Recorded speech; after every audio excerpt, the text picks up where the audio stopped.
옛날 아주 먼 옛날 오만과 혼란의 시대. 자신의 야욕을 숨기지 않는 자가 있었다. 이런 자를 앞에 두고도 조선이란 나라에선 자기의 안위만을 생각하는 왕과 나라 걱정보다는 편을 갈라 이득을 챙기려는 자들로 넘쳐나던 욕망의 시대. 그럼에도 자신의 가족과 나라를 지키려고 일어난 백성들. 그러나 밀려드는 외의 힘 앞에 힘없이 무너져 내려갔다. 성은 함락되었고 사람들은 죽어나갔다. 한 아름다운 여성이 나타났다. 그녀의 미모와 기력에 매료된 외장은 점점 멀어져가는 그녀를 잡으려고 쫓아간다. 그런 그녀는 낭떠러지로 유인해 그를 끌어안고 함께 죽음을 맞이했다. 그리고 그로부터 몇백 년 뒤 그녀는 그 외장의 아내가 되었다. 아니 이게 뭐 개소리냐? 전생을 했더니 웬수가 부부가 된 이야기? 어디 라노벨 제목? 지랄하고 자빠졌네. 자, 논계는 누굽니까? 임진왜란 때 진주성이 외병에게 함락된 뒤 촉성루에서 외장을 유인하여 그를 끌어안고 낭떠러지 아래로 몸을 던져 그 외장과 함께 남강에 익사한 조선시대의 연려입니다. 그런데 그녀의 영정사진과 묘비가 일본에도 있습니다. 왜 그런 거지? 자기들 입장에서는 하나도 좋을 게 없을 텐데. 그런데 그녀가 어떤 사람으로 알려졌는지 들어보면 기가 막혀. 일본에선 부부 금슬의 신 또는 장수의 애첩으로 알려졌습니다. 적당히들 하시오, 적당히들! 이유는 그녀와 함께 죽은 외장에게서 답을 구할 수 있습니다. 그녀와 함께 죽은 인물은 바로 게아무라 로쿠스케. 게아무라 로쿠스케는 일본 전통극 가부키에도 등장하는 나름 유명한 사무라이였던 거죠. 힘도 세고 칼솜씨도 좋고 정직하고 효자이기도 하고 이 새끼한테 입만 벌리면 거짓말이 자동으로 나와. 그냥 솔직하게 이야기할게. 그냥 소설 가부키에서나 그런 거고 실제 역사에서는 그의 생애나 죽음에 대해서 그다지 알려진 게 없습니다. 여기저기 설만 남은 인물이라는 거죠.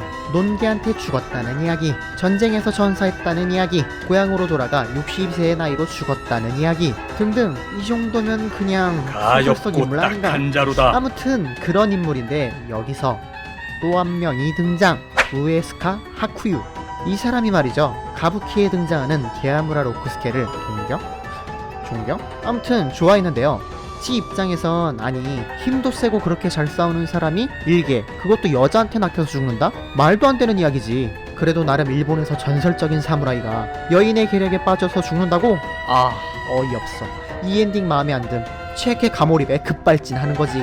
믿고 싶지 않고 바꾸고 싶었던 그것. 우에스카 하쿠요는 한 가지 꾀를 냅니다. 우에스카가 1975년 한국 진주로 건너갑니다.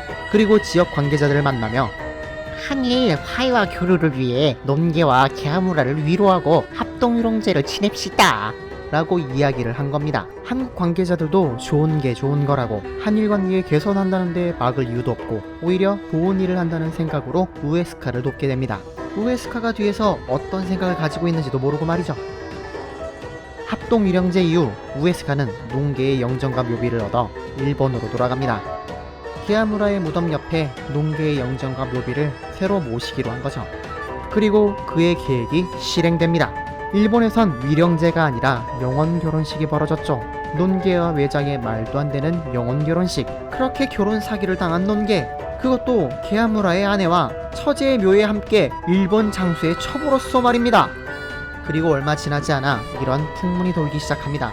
논계 영정과 묘비 앞에서 기도하면 부부금실이 좋아진다, 임신을 잘하게 된다는 미신. 그뿐만이 아니라 한 가지 이야기도 들려왔는데, 일본 장수를 잊지 못한 한 조선의 여인이 전쟁이 끝나고 일본으로 넘어와 게아무라와 함께 행복하게 살았다는 이야기.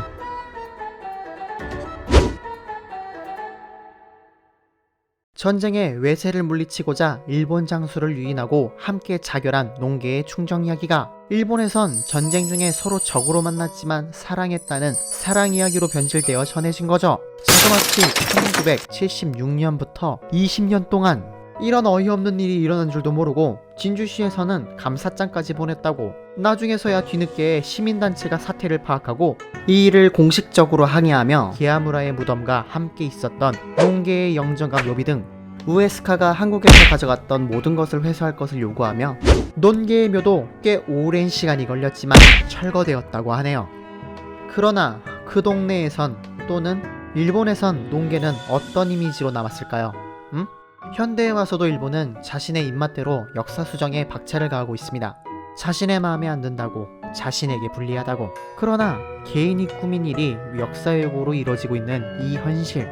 논개 한 명의 이야기가 아닐 수도 있습니다. 또 다른 누군가가 또 다른 곳과 또 다른 사람들의 이야기를 바꿀 수 있습니다. 일본에서는 이런 말이 자주 쓰이죠. 우소모 百回言えば 신시증의 나를. 거짓말도 계속 말하면 믿게 된다는 이야기. 우리가 관심을 가져야 하는 이유 중 하나일 수도 있습니다. 사라졌던 묘가 다시 생겨날 수도 있습니다. 위로받아야 할 묘가 가려지고 사라질 수도 있겠죠. 기록되어야 할 기록들이 없어지고 변질되겠죠. 우리가 그들을 기억해야 하지 않을까요? 오늘의 이야기는 여기까지입니다. 오늘 하루도 꿀잼!